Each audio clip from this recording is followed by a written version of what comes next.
Bueno, buenos días a todos. Bienvenidos a participar en este panel. Quiero agradecer por la invitación, por la convocatoria. Recordamos que estamos dentro del eje aplicaciones y soluciones, y el panel se denomina, el panel se denomina soluciones biológicas y biotecnología.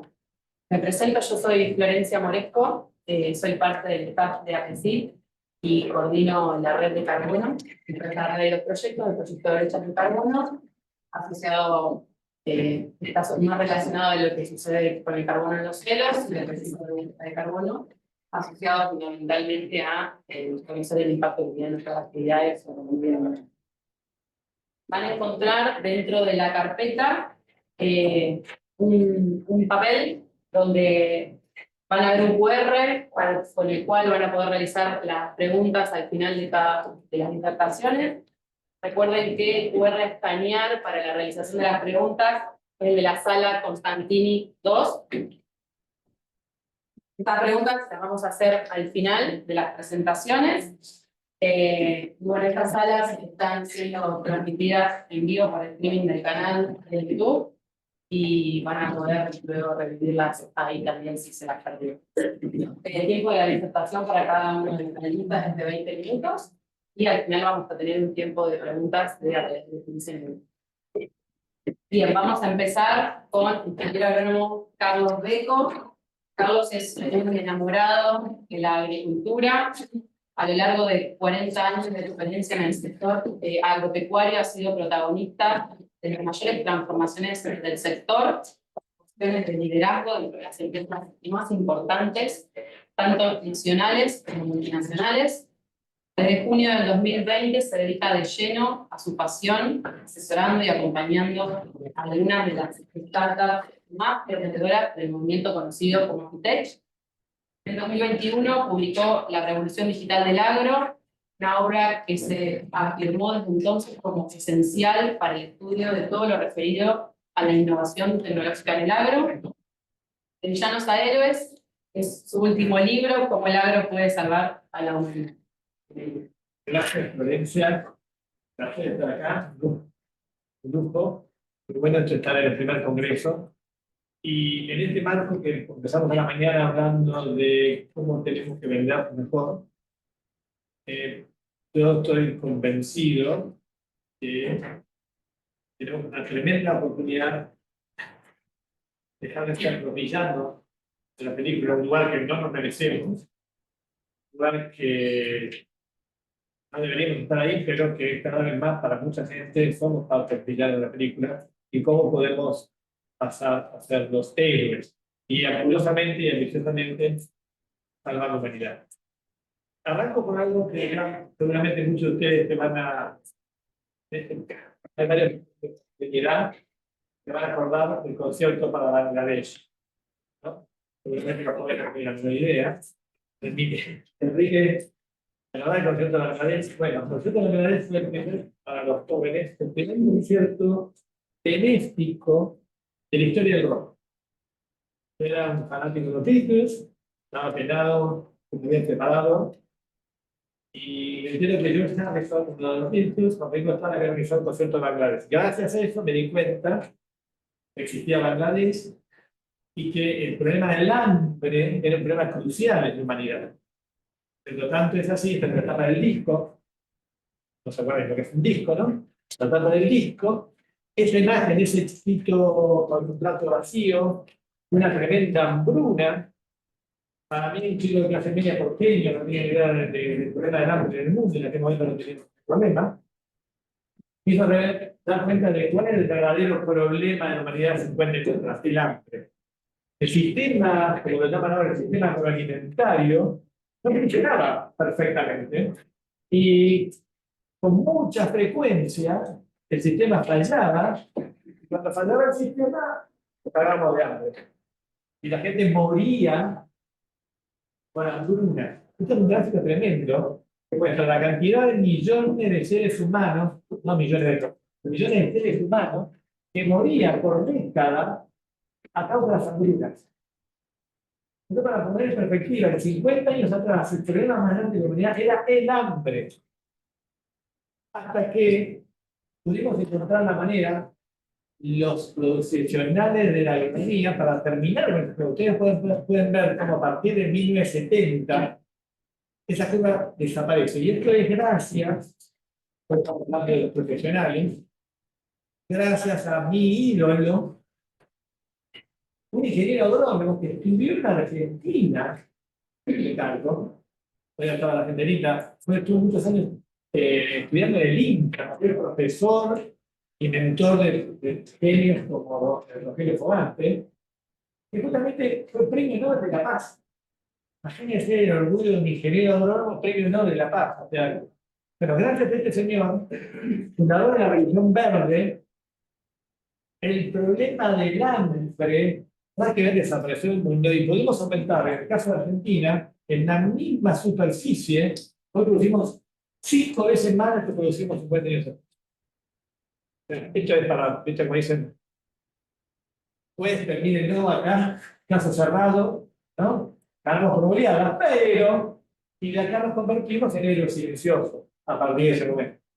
Pero, en la historia siempre hay un yin y un yang, ¿no? Esta es más difícil de preguntar, ¿quién es esta chica? ¿Quién es esta señora? Otra ídola de la humanidad, otra ingeniera, no era ingeniera agrónoma, pero era amante de la agronomía, amante del campo, llamada Rachel Carson. Era contemporánea de mi amigo Norman Borlaug y que era fundamentalmente poeta. Poeta, no te reís porque las actividades buenas, me encanta, entonces comparto la pasión con Rachel. Era una poeta. Ella fue la que escribió en 1962 el libro La Primavera Silenciosa.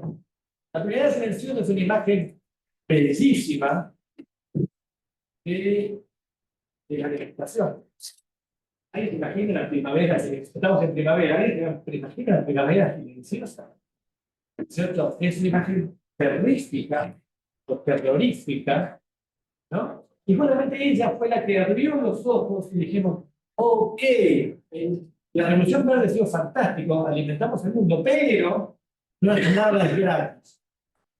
Y esto generó, gracias a Rachel Carson, que creó lo que sería el SENASA, y gracias a eso empezamos a prestar atención a muchos aspectos que hoy están a la orden del día. Y a partir de ahí,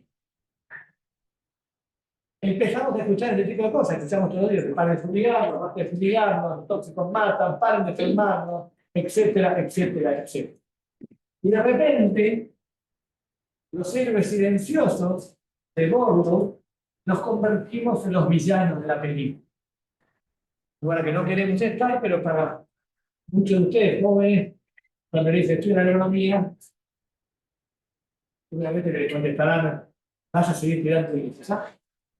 Pero de esto se trata. 50 años han pasado del problema del concierto de Bangladesh y hoy el problema más grande, acuciante, tremendo que enfrenta la humanidad es la crisis climática. No me voy a profundizar en este tema, pero de alguna manera hemos tirado a la atmósfera y vamos a hablar mucho de esto, de la cantidad de gases de efecto invernadero, que este planeta azul que supimos tener hoy en día es una bola roja en alguna parte del planeta, ¿no? Y este sí, hoy en día es el desafío más grande que enfrenta la humanidad. Y que si no nos ocupamos ya ahora, nuestros hijos, ni hablar nuestros nietos, no van a vivir en el mismo mundo que vivimos nosotros. Es más, uno profetiza, me entero que se habla de extinción masiva, cuando el 75% de las especies desaparecen. Y desde que es cataclismo, cuando entendemos que en la historia de este planeta Tierra ya ha pasado 5 veces esto. La última ha sido protagonizada por Steven Spielberg y los dinosaurios, pero podemos estar a punto de la sexta. Con lo cual, la pregunta es concreta que ustedes están escuchando y que es ¿cómo el agua puede salvar la humanidad? Y como tenemos 20 minutos, nada más, entonces debe ser muy concreto. Voy a decirle 10 razones para crear, que vamos a profundizar. Primera de todas, fundamentalmente en esta casa de donde representamos a agrónomos, tenemos que olvidarnos, abandonar el concepto de la dosis planetaria. O sea, Los 2 litros de glifosato por hectárea que guiaron nuestra vida durante muchísimos años se terminaron, no tiene sentido. ¿Alguien conoce una hectárea homogénea? Hoy en día, gracias a un montón de tecnologías como Sigma, Aura, Baclear, ya no tenemos que pensar en hectáreas, podemos pensar en ambiente. Y sabemos que 2 litros por hectárea es la garantía para equivocarnos. No sabemos que hay lugares que tenemos que aplicar más, lugares que tenemos que aplicar menos. Y hoy podemos usarlo. Así que, chicos, basta de los superestadios. Tema para quien ha sido, me considero, de Emilio Lozane, uno de los grandes vendedores de glifosato en Argentina.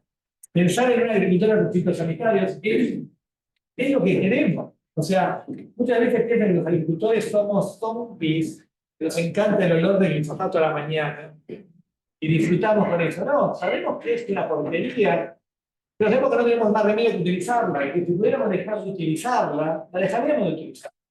Pero no tenemos remedio. Por ahora, entonces tenemos razones para creer de cómo hacer menos.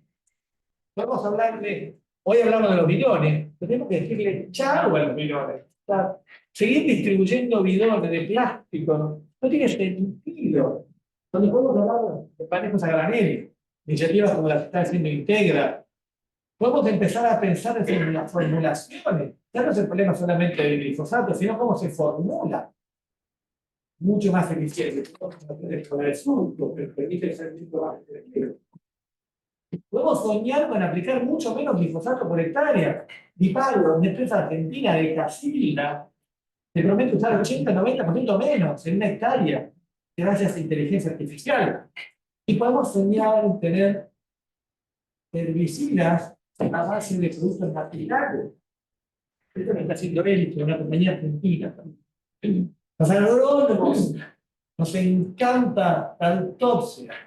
Nos sentimos CSI, ¿vieron? Cuando vamos por el lote, decimos acá fue un chancho de la mañana, el contratista estaba distraído, el video a la derecha. Ya, alguien nos mira y dice, ¿de dónde sacó toda esa información? Y es real, lo hacemos. ¿Pero de qué sirve la autopsia? ¿De qué sirve la autopsia? Tenemos que dejar de hacer autopsia. El daño ya está hecho. Tenemos un montón de tecnología que nos permite controlar online antes de que pase y detectar alerta roja que dice este contratista estaba a punto de fumigar lo que no tiene que fumigar o aplicando tecnología que no lo tendría que haber hecho.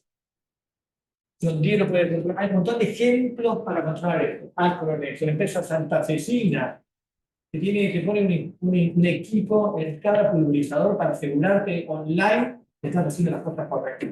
Esto está hoy. No estoy hablando de ciencia ficción. ¿Cuál es el principal karma? O sea, por ejemplo, nos castigan mucho por el glifosato, pero el día que se enteren del desperdicio que estamos haciendo con la urea, lo van a matar. El 50% del costo ambiental de la agricultura es la fertilización. Es el 50% del costo. Y la aplicamos como la mona, por no decir la manera. El 50% de lo que aplicamos se pierde. Y cuando se pierde, no quiere decir, ¿a dónde va? O se va a la atmósfera como óxido nitroso, nada menos que cáncer de risa, perdón, que es mucho peor el efecto del dióxido de carbono, o va a la napa freática. Hay muchas tecnologías para aplicar mejor los fertilizantes, están disponibles. Agro, nutricia, fertilización variable, elementos para hacer menos volatilización. Todo se puede hacer. Si estuviéramos en una familia, y vieran de todas las familias, somos una gran familia, de manera que duda cabe, ¿saben quiénes son los que más nos bañamos en este planeta? Nosotros, los agricultores. 70% del agua útil de la humanidad la gastamos nosotros. Y aplicamos y regamos como la mona. Con la misma tecnología que usan con los porteros cuando riegan las veredas. Bueno, tenemos ejemplos como el caso de Quilima, que es un ejemplo, una empresa argentina cordobesaza, ¿no? Que encontró la manera no solamente de medir eficiencia, sino de pagarle a los productores por ahorrar el agua. Hace unos años nadie hablaba de biodiversidad, ¿no es cierto? Al revés, yo vengo de la escuela donde lo homogéneo era lo bueno. Entonces, no dejemos una maleza, una plantita amarilla, todo tiene que ser soja. Hasta que nos dimos cuenta que para hacer girasol tenemos que mover las abejas de un lado para otro. Si no tenemos movemos abejas, no tenemos girasol. Y entonces nos dimos cuenta que de biodiversidad no es la COP16. Biodiversidad es tener biodiversidad en el lote. Entonces tenemos iniciativas como Crop-Wise Sustainability, tenemos UCROP, Ecogen, empresas como de origen. Tenemos que empezar con biodiversidad es productividad. Recién hablábamos con Jorge justamente. Miren esto, es fantástico. ¿Por qué tenemos que mover las vacas con el alambrado? Si hoy tenemos la posibilidad de encontrar un Rottweiler. Cuando yo camino por un barrio cerrado, y me aparece ese Rottweiler, no estamos tranquilos porque tenemos que ir cerca del virtual. ¿No es cierto? Y nadie se preocupa porque es ¿cierto? Ahora, si lo hacemos en una cerca virtual en un barrio cerrado, pues no podemos hacer las vacas. Eso está pasando hoy en día. Economía circular. Nosotros somos cuando yo era chico, íbamos al campo y comíamos el marlo, se quemaba el marlo, comíamos el maíz, o sea, todo, nada se desperdiciaba del campo. Nada se desperdiciaba del campo.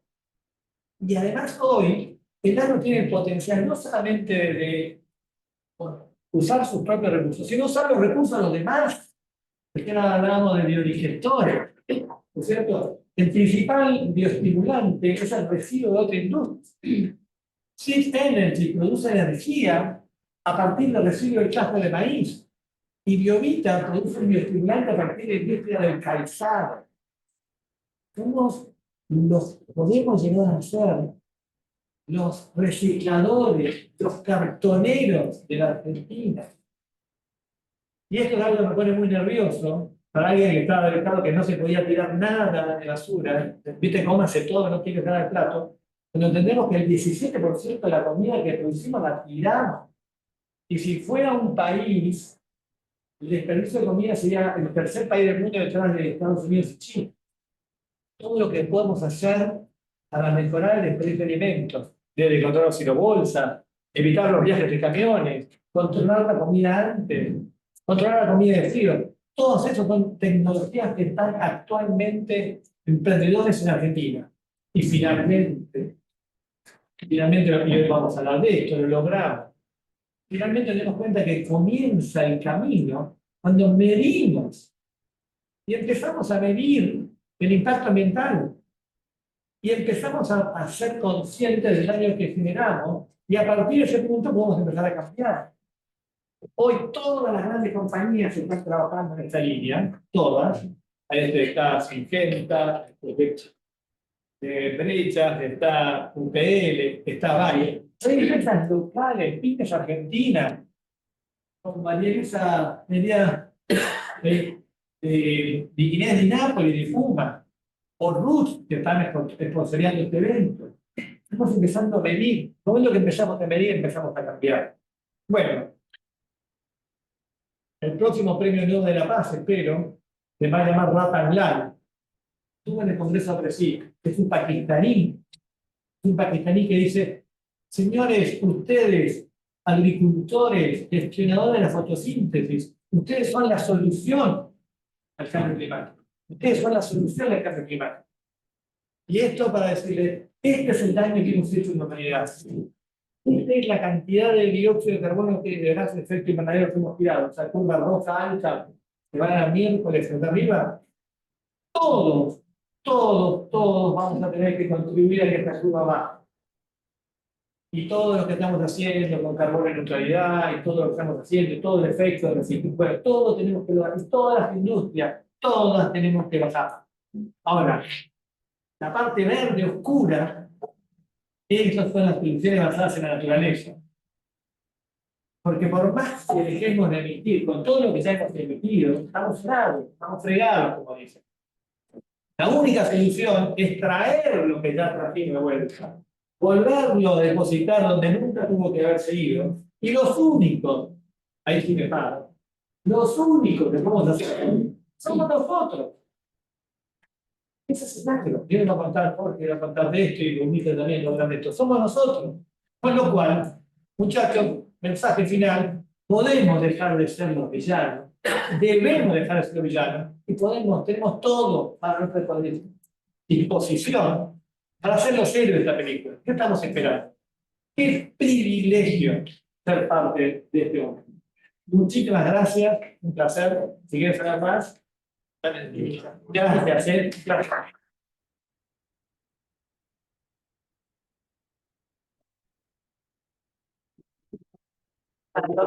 Perfecto. Qué importante es el recorrido que vos hiciste en el libro sobre haciendo énfasis en la particularidad de los tiempos en esta batalla cultural que nosotros como agrónomos, como productores agropecuarios estamos trabajando. Seguramente fue lo que tomemos en las preguntas. Vamos a continuar ahora con Jorge Hilbert. Jorge es ingeniero agrónomo de la UBA, magíster en mecanización agrícola de la Universidad Nacional de La Plata, actualmente director Energy and Environmental Consulting Service, miembro Scientific Advisory Boards, miembro Sustainability Research Coordination Network en USA, Advisory Board Journal International Biofuels, Bioproducts and Biorefining. Es auditor también de huellas de carbono en organizaciones por ISO, miembro de la iniciativa Biogas Done Right, presta asesoramiento y trabajos de consultoría a numerosas empresas del sector agropecuario y agroindustrial. Es autor de más de 79 trabajos de investigación, 218 de divulgación técnica y de 7 libros. Bienvenido, Jorge, es un privilegio tenerte acá. Bueno, en primer lugar, agradecer a los chicos habernos invitado y esta mesa, este capítulo de la compañera, y era el puntapié inicial a esto. Titulé la charla como un desafío, ¿no? Un desafío que nos invitaba a Carlos a hacerlo serio, ¿no? ¿Cómo podemos lograr la carbono negatividad? ¿Qué debemos hacer para contestar esta pregunta, ¿no? Principal, necesitamos innovar, necesitamos aprovechar lo que nosotros manejamos, que es la naturaleza, o sea, somos profesionales que tenemos herramientas para manejar la naturaleza y fundamentalmente, también como decía Carlos, medir, ¿no? ¿Cómo es? ¿Qué es carbono negativo, ¿no? Para ubicarnos dentro del concepto. Bueno, si generar un producto que al consumirlo, en lugar de producir e incrementar la cantidad de gases de efecto invernadero en la atmósfera, estamos al consumirlo ayudando a que se capture más de lo que se emite. Cuanto más consumamos, vamos a aportar recursos económicos para generar esa captura de carbono. ¿De qué manera podemos contar esto? ¿No? Yo puedo contar con 3 aproximaciones. Puedo contarlo desde el punto de vista de una organización, ¿no? El establecimiento agropecuario puede ser una organización, donde yo mido una línea de base y puedo propender a una línea de menor emisión. Puedo generar un proyecto, o sea, puedo generar un proyecto de captura de carbono, ¿no? Hoy conversaba con algunos colegas que están en la teoría silvopastoril, etcétera, donde también yo tengo una línea de base, puedo generar una nueva línea decreciente y ese gap entre el business as usual y ese esfuerzo adicional que yo estoy haciendo para captura, lo puedo convertir en créditos o bonos de carbono y puedo entrar en el mercado para también generar un nuevo nivel de ingresos. O puedo enfocarme en un producto, ¿no? Yo produzco una tonelada de soja, una tonelada de maíz, un kilo de carne, etcétera, etcétera.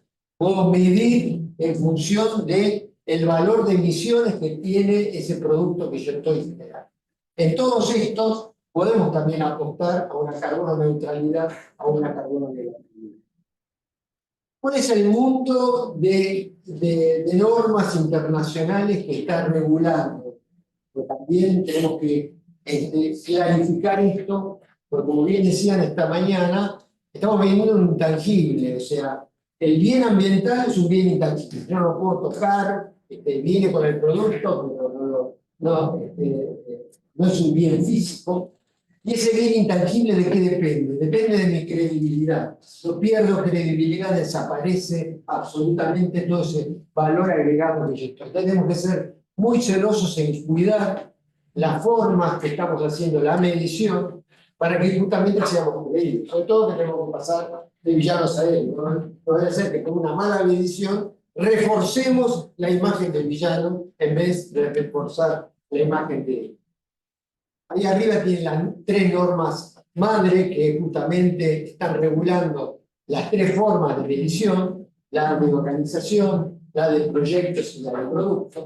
Y de abajo hacia arriba está la familia de normas que regulan todo lo que son los organismos que tienen que verificar y validar.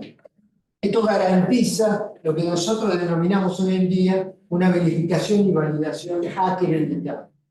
O sea, es un organismo que a su vez está auditado y está acreditado por una tercera parte y está escudriñado y analizado todos los años. Nosotros hemos logrado el año pasado con una de las empresas que asesoro, lograr la acreditación para organización a nivel de Argentina, y este año estamos logrando la acreditación para proyectos de carbono. Va a ser la primera posibilidad que tiene un productor agropecuario de acceder a un auditor y a una compañía nacional que entiende la realidad técnica.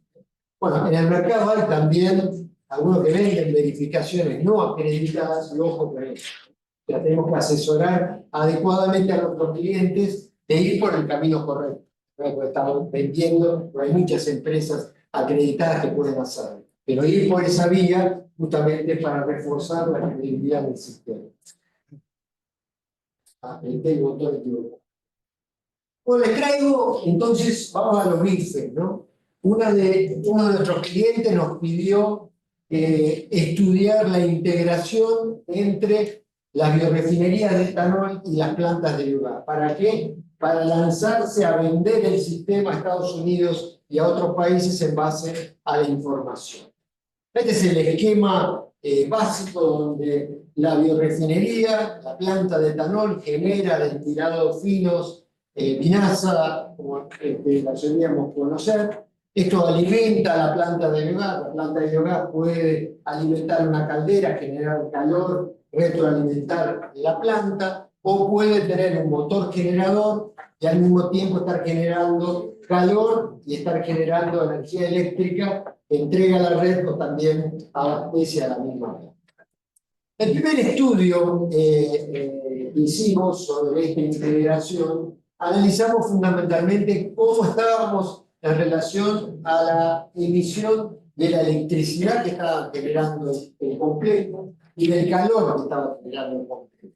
Miren a qué llegamos. Llegamos a un 99% de reducción de emisiones. O sea, prácticamente el complejo está generando energía eléctrica con emisión prácticamente cero y energía térmica con emisión prácticamente cero. Cuando hicimos el estudio este año, un estudio que terminamos este año, sobre el impacto del conjunto en uno de los productos, ¿no? Ahí vamos a huella de producto, que es el etanol o el megajoule o la unidad de energía que estamos generando, la sinergia entre la planta de biogás y la planta de biogás generaba un descenso de más de un 23% de emisiones en el biocombustible que estaba generando, o sea, le hacía pasar el 75% de reducción de emisiones. ¿En qué estamos hoy? Estamos en un proyecto nuevo, midiendo el impacto que tiene sobre la reducción de fertilizantes, como bien decía Carlos, una de las principales componentes de la emisión de los sistemas de producción, sobre todo el maíz, para pasar, aumentar este descenso y en la diapositiva que veíamos anterior, pasar de este casi 100% a un 110-120%. ¿Por dónde viene lo que nos está faltando para convertirnos en proveedores de calor, energía, electricidad y biocombustibles carbono negativo? Esto es lo que tenemos que brindar a la humanidad hoy. Tenemos que ir a carbono neutral y a carbono negativo. Esta es una iniciativa que iniciamos con la Universidad de Michigan y se difundió en forma muy importante en Italia. viendo a la tecnología de biogás con una mirada sistémica y holística y circular. Fundamentalmente, ¿cuál es esta mirada? Bueno, incrementar la cobertura continua del suelo, incrementar la materia orgánica en los suelos, valorizar todo lo que tiene que ver con los residuos, convertirlos en nuevos productos, lograr desde el punto de vista del productor una estabilidad económica, que no tenga golpes de ingreso, si no tenga un ingreso parejo y tenga distribuido y bajar su nivel de exposición ante vaivenes en determinados mercados. Este es un poco el concepto general del sistema. ¿Cómo se ve en la práctica? Bueno, estas son fotos de algunos de los establecimientos agropecuarios en Italia. Hay más de 300 que han adoptado esto. Tenemos generadores, tenemos recuperadores de calor, tenemos lo que son secados de fardo, tenemos concentradores y generadores de fertilizantes de origen biológico, no de origen químico, ¿no? Hoy se está produciendo sulfato de amonio, muchos de los fertilizantes que son fertilizantes foliares, pero con generación a partir de esto. Se está generando la separación de la fracción celulósica cama pasteurizada por el calor de los motores, que se utiliza en la cama de los animales y genera una reducción de casi un 70% del nivel de antibióticos, porque es una cama totalmente libre de patógenos. Lo que es aplicación y sitio específica que mencionaba Carlos, ¿no? Dosis variable en estos nuevos biofertilizantes, ¿no? ¿Y qué pasó? Acá estamos viendo varios campos. ¿Qué pasó con la materia orgánica del suelo? Incrementos en todos los campos en materia orgánica del suelo. Estamos en Europa basándonos en campos muy deteriorados en cuanto a materia orgánica.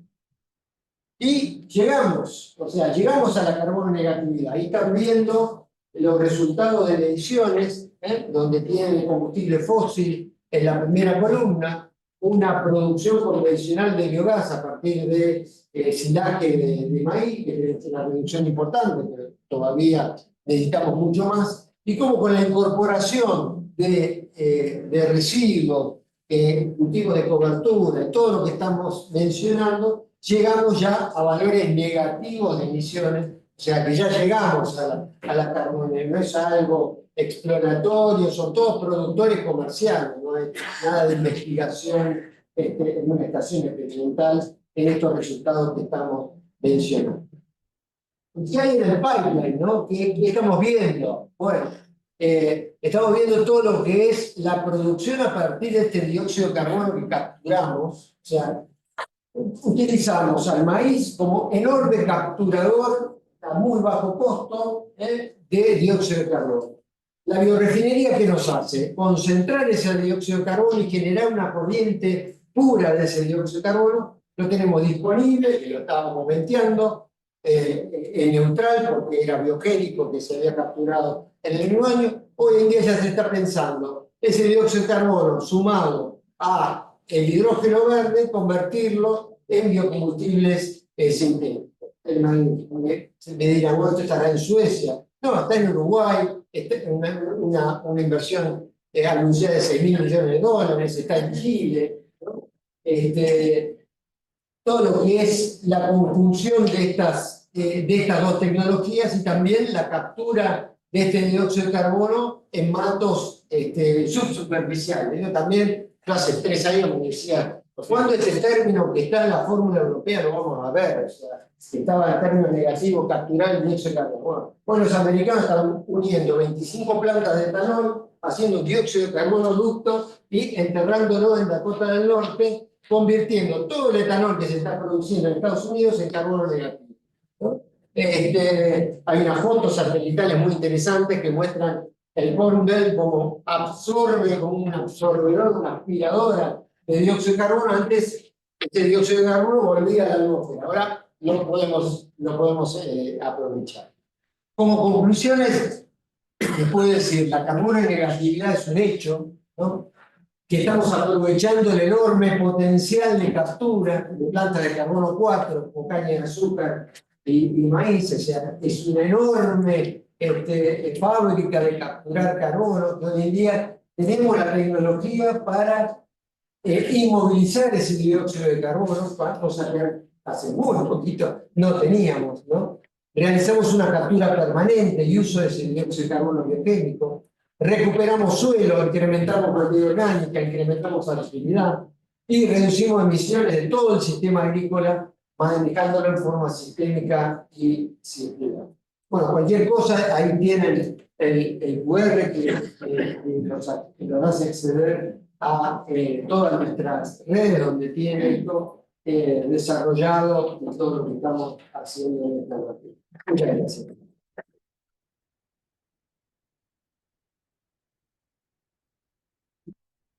Qué desafío enorme que tiene el productor agropecuario en esto de integrar su trabajo, su producción en el trabajo de las tierras que tiene, ¿no? Estamos cosechando el dióxido de carbono. Exacto, estamos cosechando dióxido de carbono.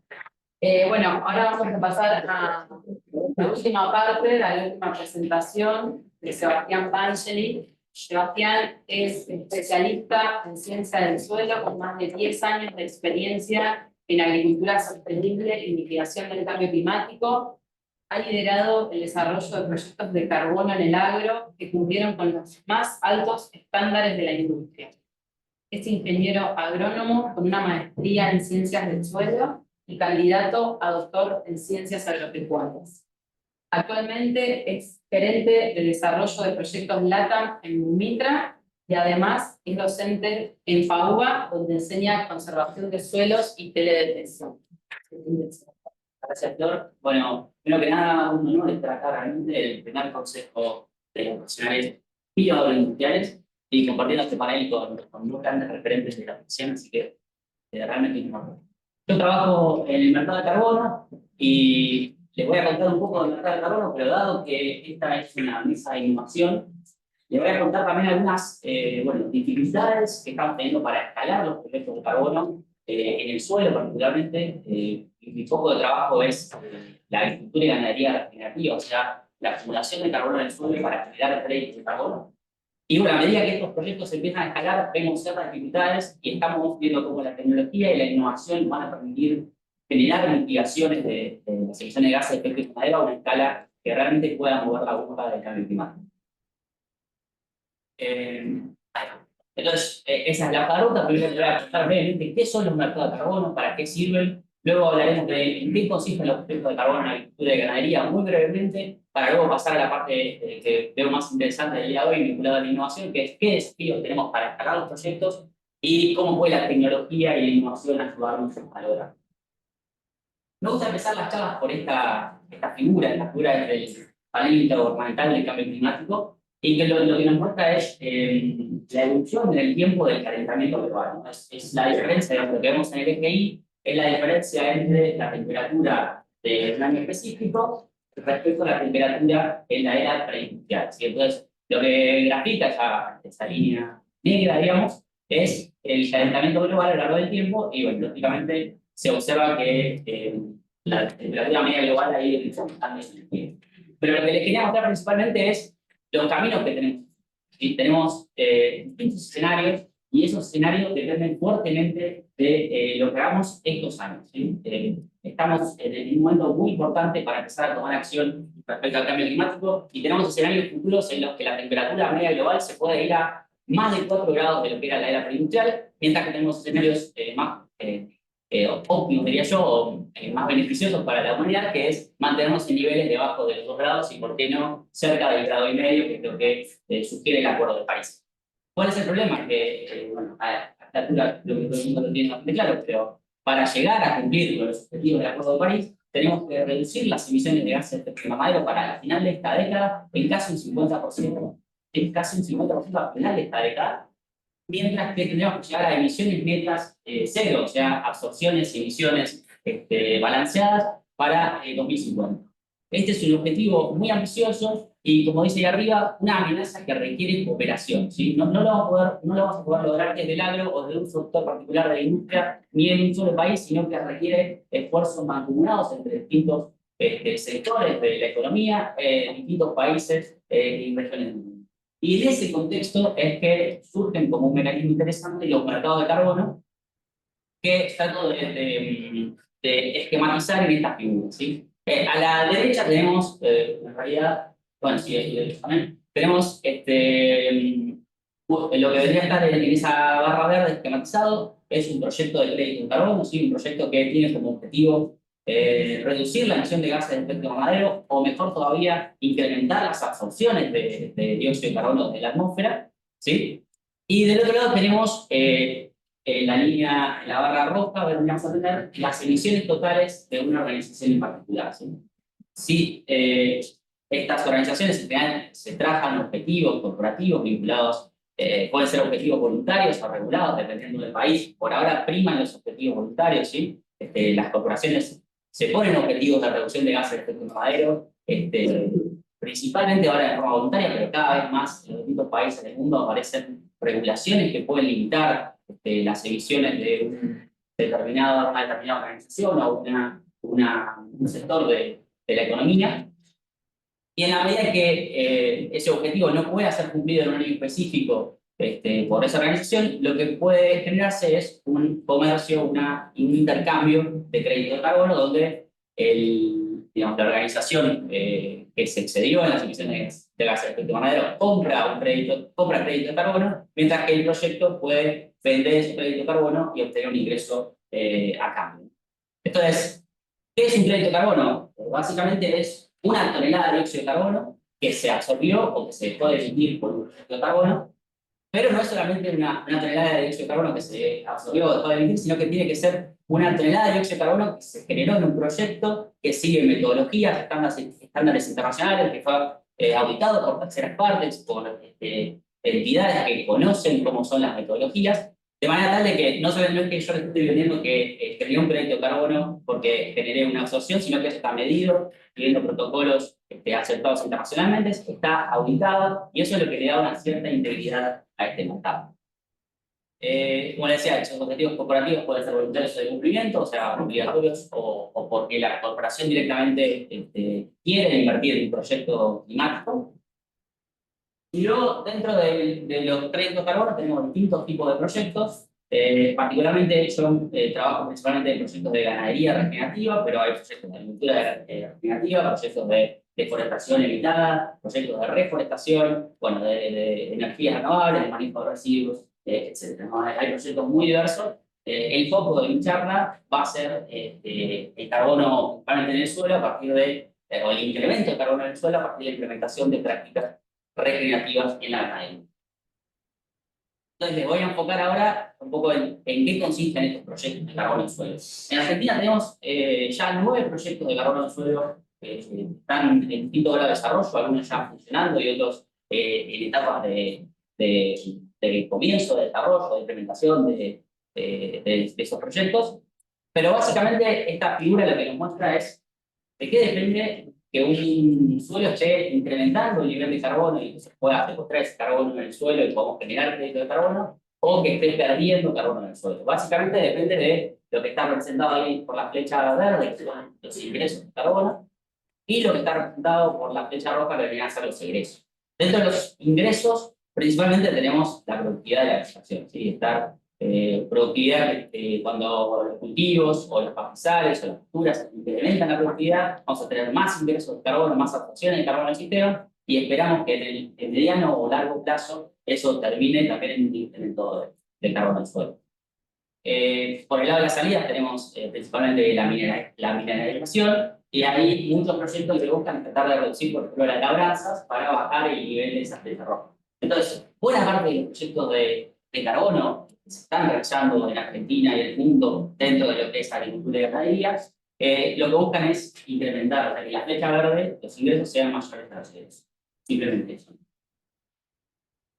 Yo trabajo en una empresa que se llama Unita, es una empresa de base tecnológica que tiene un foco en la innovación, cuyo objetivo es escalar los proyectos de carbono de manera tal de permitir que la mayor parte de productores agrícolas y ganaderos puedan ser parte de este mercado. Es un mercado que el acceso a veces no es tan simple porque, bueno, requiere conocer las metodologías, los estándares, requiere hacer mediciones que a veces son costosas, requiere auditar, que también puede ser costoso.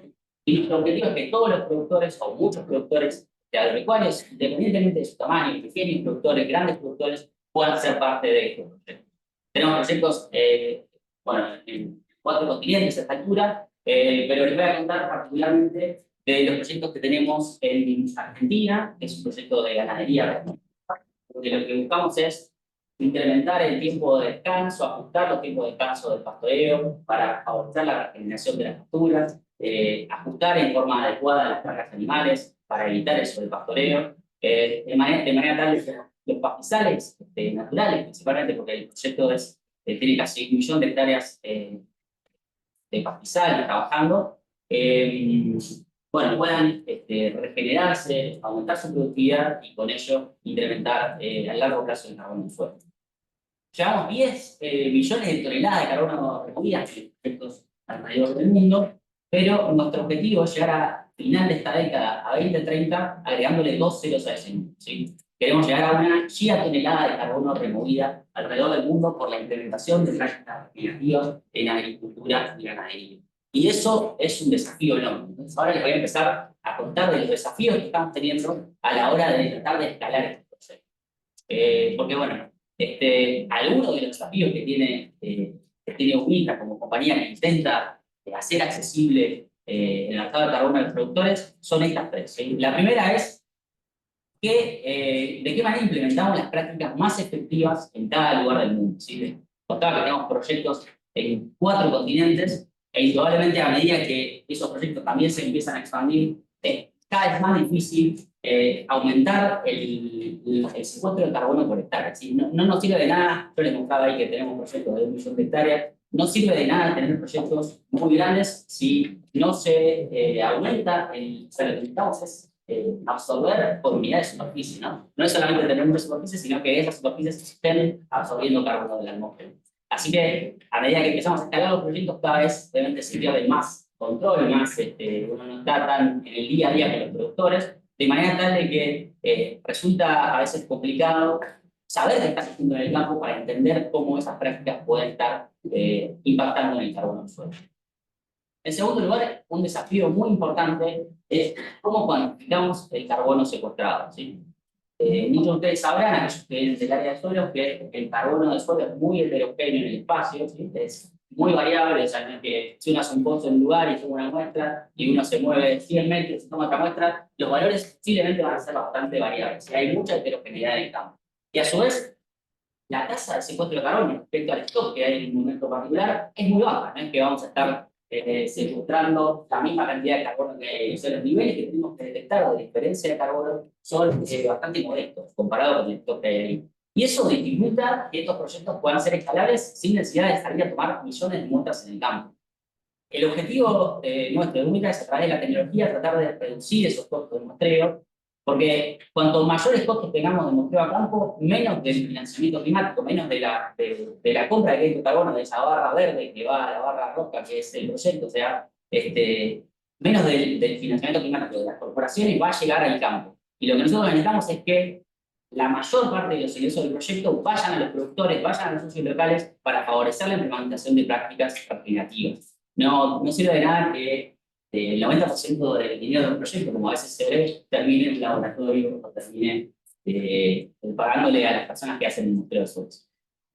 Por otro lado, la tercera dificultad que tenemos a la hora de escalar estos proyectos, y que es parte de lo central que estamos trabajando ahora, es cómo monitoreamos las prácticas de manejo. Muy asociado a lo primero, ¿no? Pero para monitorear los proyectos, para que las certificaciones sean efectivas y superar las auditorías de los distintos estándares, nosotros tenemos que comunicarle a los auditores, a los registros, dónde están, por ejemplo, los animales en cada momento del tiempo, en qué potrero se fertilizó, en qué potrero se realizó siembra, porque de esa manera se cuantifican o se estiman las emisiones de gases de efecto invernadero de ese lugar particular. A medida que escalamos los proyectos, y dado que buena parte del sector agropecuario se maneja todavía con cuadernos, con hojas, con papel, ni siquiera con Excel, ¿no? Tenemos ciertas dificultades para empezar a digitalizar en forma estructurada, en forma sistematizable los registros que hay en el campo. Cada productor tiene los registros de una manera particular. Bueno, ¿cómo hacemos para certificar nuestro proyecto, para mostrarle a la gente que nos audita en dónde están los animales en estado ondulario, dónde se fertilizó, dónde se sembró, etc. Entonces, estas son las tres grandes dificultades que estamos teniendo cuando pasamos de trabajar con un productor a tratar de trabajar con cientos y, por qué no, con cientos de miles, como tenemos un proyecto en India que trabaja con muy pequeños productores, donde tenemos ya cientos de miles de productores. Entonces, a medida que escalamos esto, obviamente empiezan a aparecer este tipo de dificultades.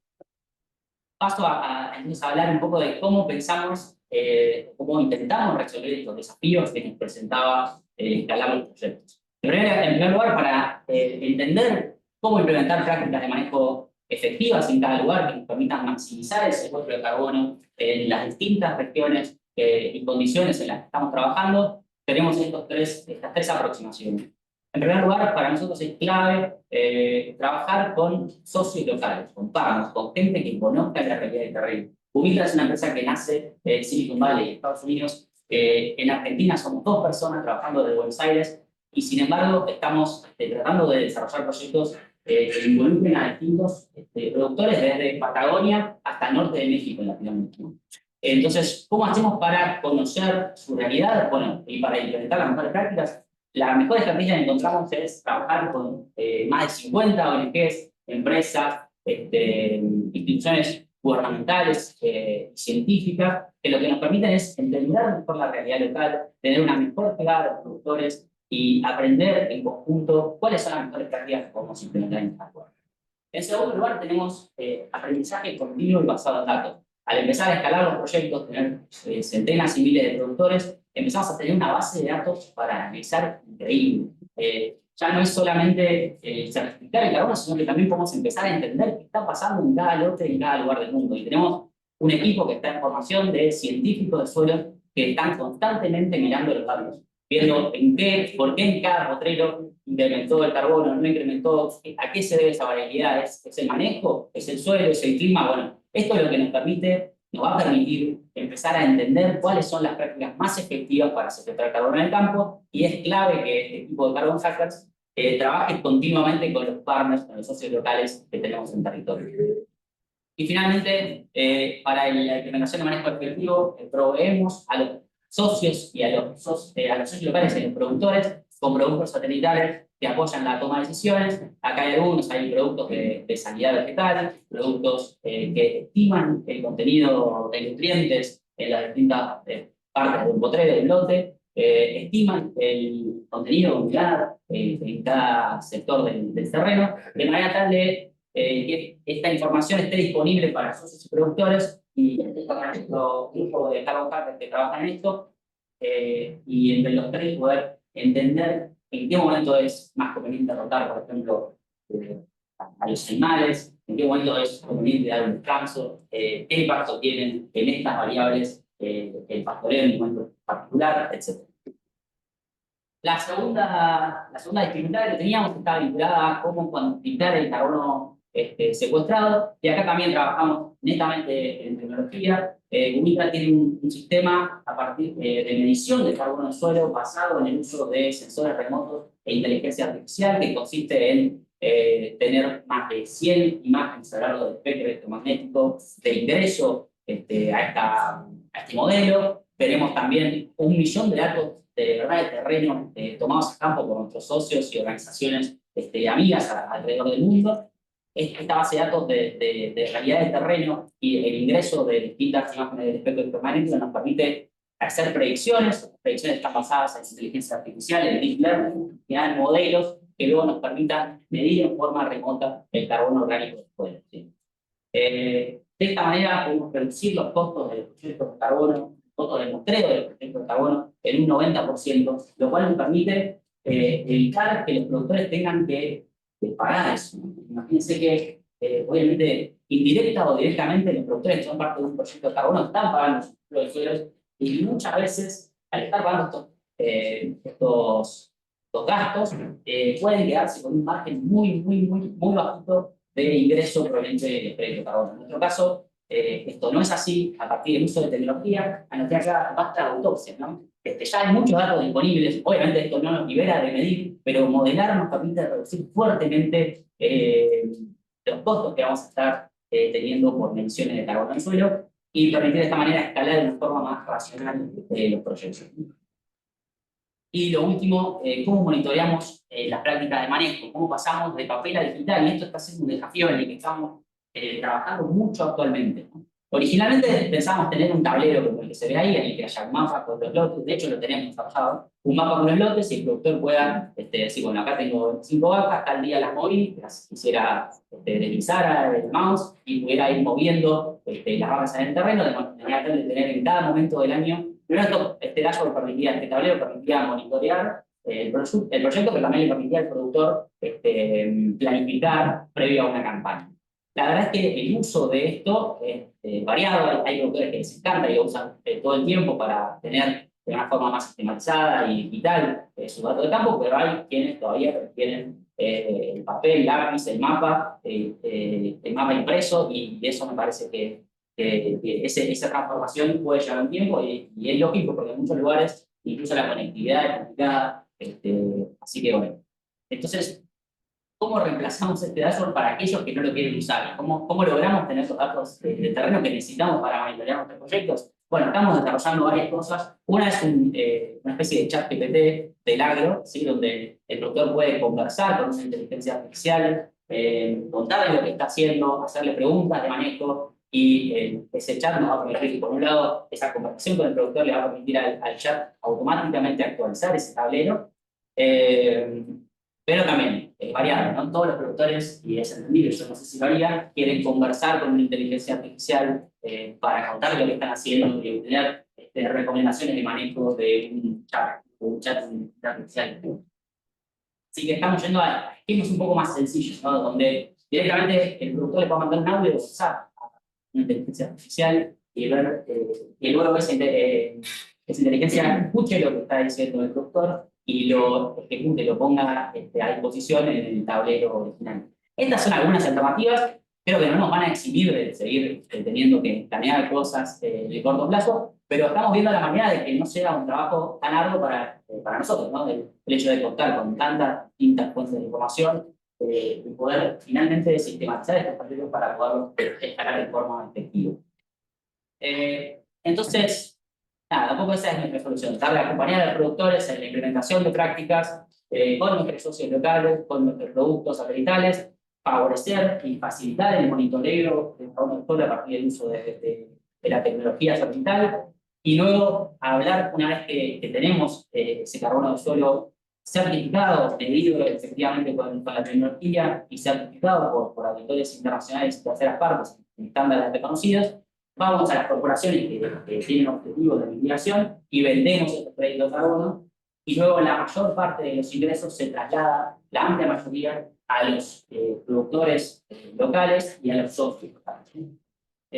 Sin que el productor tenga que hacer ningún costo que no esté asociado a la mejora de prácticas. El objetivo es que la mayor parte del dinero de financiamiento climático, como decía, vaya al productor y al socio local para favorecer esto continuo, que buena parte de esa plata se use para generar un cambio real, para tener más alambrado, mejores aguadas, mejores pastizales y más carbono en el suelo.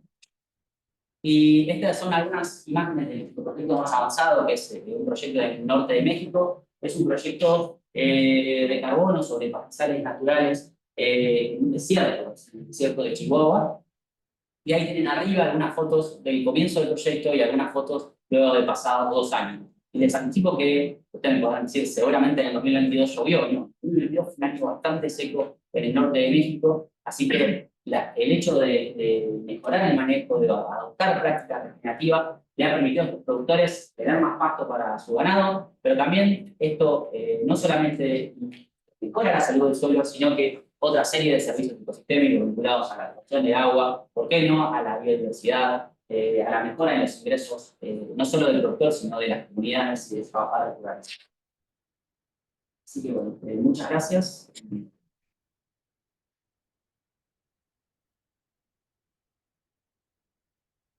Bueno, gracias, Lua, por estar tan claro en estos dos conceptos del acceso a los proyectos de carbono y al mercado de carbono, que hoy la realidad es que son muy demandados por los que quieren implementar buenas prácticas.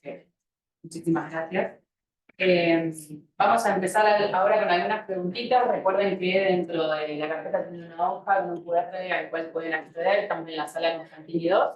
Escaneando ese QR pueden realizar las preguntas que deseen. Voy a empezar, ya que estamos con vos, Seba, vamos a empezar con la primera pregunta, que dice: ¿existen antecedentes de proyectos de carbono en el sector pesquero? Existe el primer barco híbrido de Sudamérica, lo que demuestra que comienza a existir un interés en talento. Me mataste, no sé de suelo, pero de peces, no sé mucho. Luego trabaja. Tal vez Jorge tiene más ideas. Yo la verdad que desconozco. Sí sé que hay proyectos vinculados a los océanos, que empiezan a aparecer, hay nuevas metodologías, pero se me da un poco del área de expertise. Bien. Bueno, un nuevo trabajo para Hay empezar a profundizar. hay futuro para los científicos del océano, no solo para los científicos. Bien. Por ahí tengo una pregunta que va a dedicar a los tres, y es que si vale lo mismo 1 kilo de carbono ganado en la materia orgánica del suelo que en la biomasa cosechada. Primero, quería aclarar una cosa que siempre cuando hablamos de estos temas queda, ¿no? Es el criterio de adicionalidad. Es el criterio más la barrera que tiene que pasar cualquier tipo de proyecto. No solo tengo que capturar carbono, sino que tengo que hacer un esfuerzo para capturar carbono. Esa captura no se produciría en el business as usual ni de actividad normal. Lo quería aclarar porque siempre es muy importante, porque también recibirá de no, como yo facturo, gracias señor, siendo directa, siga haciéndolo, contribuyendo a la humanidad, pero no le podemos dar nada con eso. Así que bueno, ese era el concepto. Recordame entonces. La diferencia de precios. El precio es único, o sea, y otro concepto importante que tenemos que decir que es dióxido de carbono equivalente. El dióxido de carbono, o sea, porque todos los gases que estamos reduciendo los convertimos por el poder de calentamiento relativo que tiene cada gas, y todo eso lo convertimos en dióxido de carbono equivalente. Pero siempre no se dio que hoy ahí en dióxido de carbono, y eso tiene un valor. Los valores del mercado son infinitas, la variabilidad, como bien explicaba vos, hay regulados y no regulados. Hay regulados muchas veces es la negociación entre el que está adquiriendo el bono y el oferente del bono. También ahí prima mucho la calidad de ese bono. Hoy le estamos sumando a los proyectos no solo captura, sino conservación de biodiversidad, leyes laborales, un montón de entornos que enriquecen la venta del proyecto y lo hacen más competitivo dentro de los oferentes, porque también las corporaciones, aparte de una meta de reducción, tienen metas corporativas en cuanto a otros indicadores que al adquirir un bono los ayudan a cumplimentar, ¿no? Grandes empresas argentinas están en esta carrera, ¿no? Muchas de las petroleras, ¿no? Muchos proyectos en marcha, y mucho en el pipeline, por lo tanto, esta es una realidad en la Argentina, la reducción y incrementándose. No, sería un comentario acá porque me encanta la mentalidad, específicamente. O sea, me encanta todo esto, pero ¿cuánto voy a ganar? Lo primero, la primera pregunta es: ¿cuánto voy a ganar? ¿Cuánto cuesta esto? Y yo empiezo a calcular.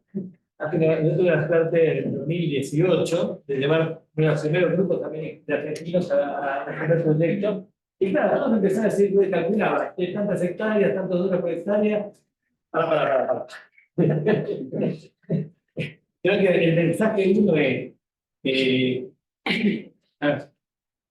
señor, esto es un negocio para empezar ya, mañana. No, esto es el mensaje. O sea, claramente esto es, primero, el mensaje de esto es un nuevo mundo. Yo mismo estoy sorprendido de todo esto de lo que estamos hablando. Yo no sabía nada de esta pregunta. Es todo nuevo. Es un mensaje totalmente nuevo, un cambio de paradigma fenomenal. Que tenemos que empezar a decir: hasta hace poco tiempo, el único problema que teníamos era producir, ¿no? Después vino la revolución de la precipitación directa, no, podemos producir conservando, cuidando. ¿Cuánto tiempo nos llevó eso? Años. Años. Y ahora tiene otro paradigma, no podemos producir mejorando. Ya, esto no va a ser el día de mañana, creo que por eso Jorge le explicó bien la complejidad que esto requiere. Y bueno, y Lumitra es uno de los elementos. Imagínate, Lumitra es la cosa de una empresa que no existía hace 10 años.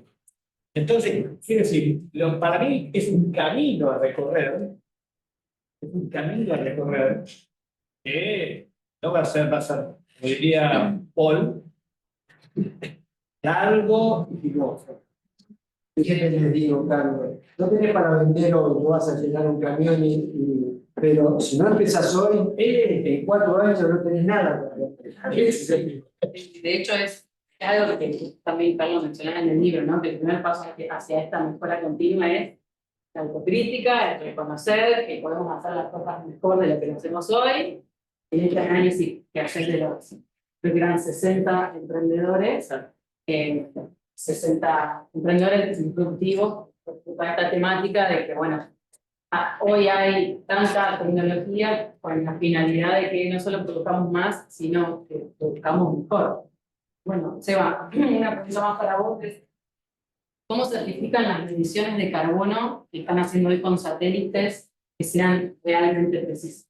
Está buenísima la pregunta. Nosotros trabajamos con Verra, que es la principal certificadora o el principal estándar a nivel internacional en este tipo de proyectos. Y nuestro esquema de trabajo tiene bueno, varias etapas, pero les diría que las puedo resumir en 3. La primera es calibrar un modelo, y ahí buscamos en cada proyecto, en cada lugar del mundo, tenemos una base de datos muy importante de datos de verdad de terreno que usamos para calibrar los modelos satelitales. Y luego, como parte de los proyectos, lo que hacemos es medir, digamos, anualmente o bianualmente, dependiendo del proyecto, niveles de carbono reales para ver si el modelo está funcionando de forma adecuada, y seguimos el estándar que se requiere calcular niveles de incertidumbre en función de lo que requiere el estándar. Me gustaría agregar ahí, porque siempre nos viene esta pregunta de, bueno, che, esto del satélite es nuevo, está validado. Estamos en proceso de recuperación de los proyectos, son de los más avanzados a nivel global. Y la verdad es que tampoco es que la medición tradicional de carbono solo puede ser sumamente eficiente y que uno tuviese el valor real. Como les decía, la variabilidad que tiene el carbono del suelo es muy alta, y para tener, digamos, mediciones, para tener valores que tengan niveles de incertidumbre bajos, uno tendría que hacer una muestra per, ¿no? Son cosas impracticables. Entonces, muchas veces proyectos que van con el sistema tradicional, que es ir a medir a campo anualmente, cada 2 años, cada 3, cada 5, también terminan teniendo un alto nivel de incertidumbre, porque no cumplen con la cantidad de mediciones que habría que tener para demostrarlo. Entonces, nuestro esquema nos permite reducir el costo de muestreo y tener así todo un nivel de incertidumbre muy aceptable, muy aceptable, que nos permita, porque cuando uno tiene mucha incertidumbre, la incertidumbre se resta al espejo de carbono que se tiene. Entonces, Quería complementar lo tuyo con 2 palabritas importantes.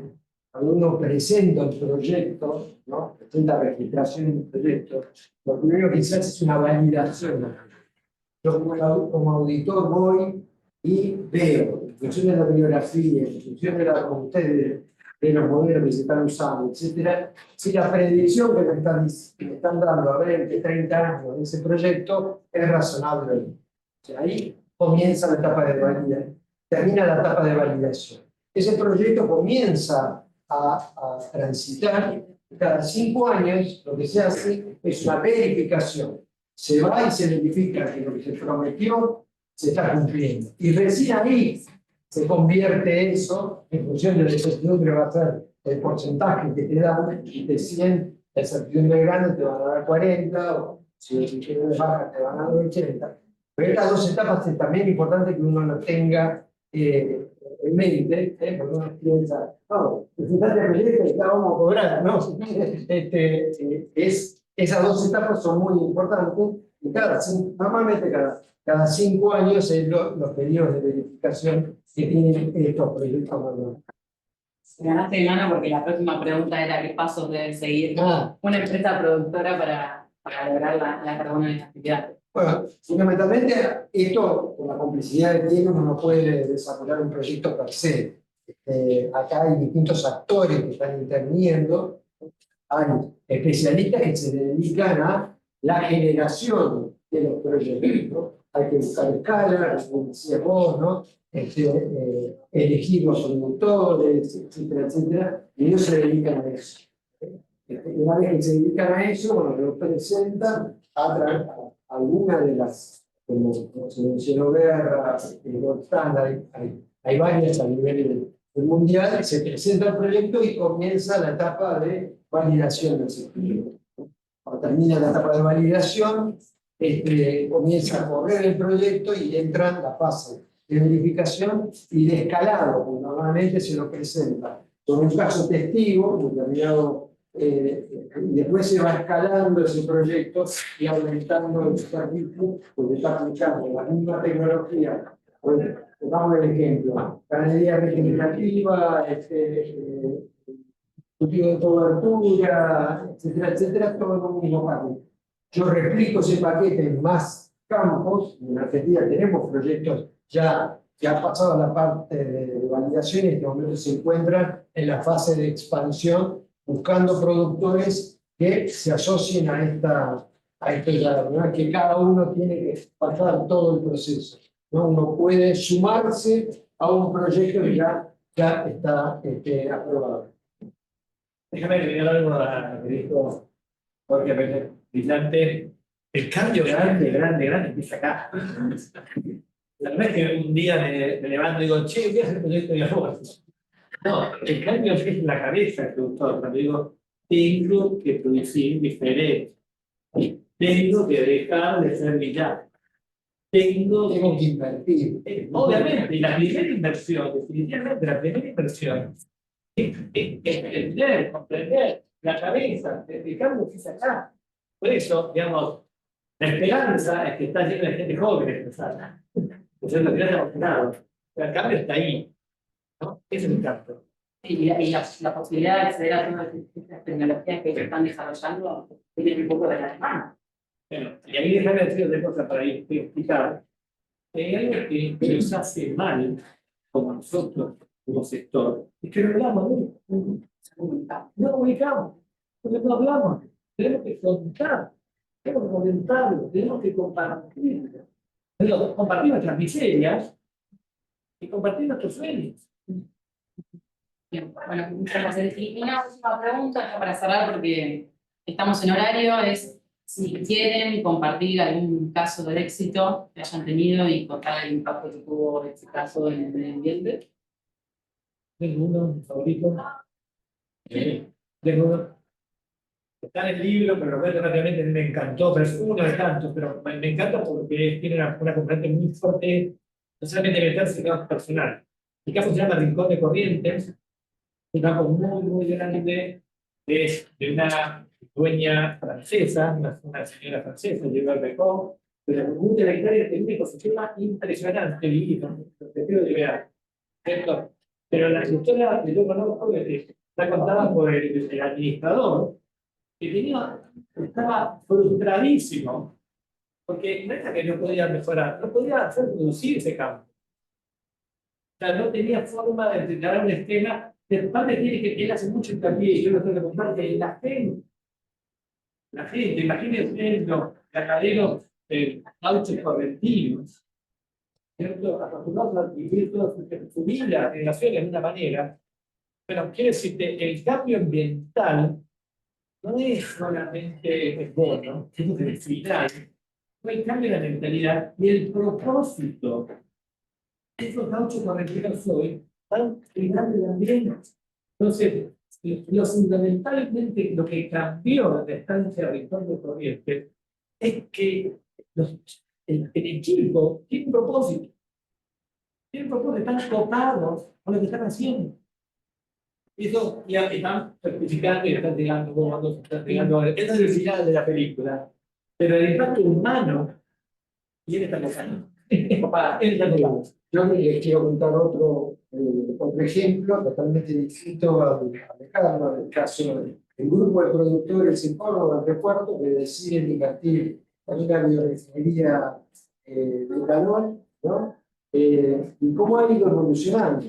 Hoy día son 3 empresas, la empresa Bio4 que se dedica a la producción de etanol y destilados húmedos y secos, que son de alto contenido proteico para la producción anual. Bien dicen ellos, producimos alimentos y etanol. Después, derivado de eso, nace Bioeléctrica, una empresa que hoy en día genera know-how, tecnología en plantas de biogás, aparte de las 4 plantas que integran el complejo y generan 6 megavatios de energía eléctrica, ¿no? Bio5, que la pata de producción de proteína animal, que se alimenta, o sea, todo con este concepto de circularidad que siempre lo hemos visto en la teoría, pero vos ahí lo ves, cómo el concentrado proteico va al filtro, cómo el estiércol va a la planta de biogás, cómo se va generando esto, y tenemos muchas de estas industrias en el país, que las venimos acompañando hace años en toda la parte de medición de productos, ¿no? Que era una de las formas de medición, cómo ha ido evolucionando, ¿no? Esta sinergia entre campo y agrobioindustria, ¿no? Era el título, ¿no? O sea, cómo el campo solo, unido a la parte agroindustrial, se potencia enormemente, ¿no? Y son los propios productores los que pueden hacerlo. O sea, es un caso concreto, pusieron cada uno en su bolsillo y tiene el compromiso de nunca, prácticamente no retirarse, va reinvirtiendo. Me olvidaba, otra derivada es Carbon Neutral Plus, que es una comercializadora y que está en todo el tema del mercado de carbono, también del mismo grupo. Y es como una empresa, las otras son de tangibles y esta totalmente intangible. Me gustaría agregar un poco al ejemplo de Carlos, que lo conozco muy bien porque me tocó trabajar y participar de ese proyecto.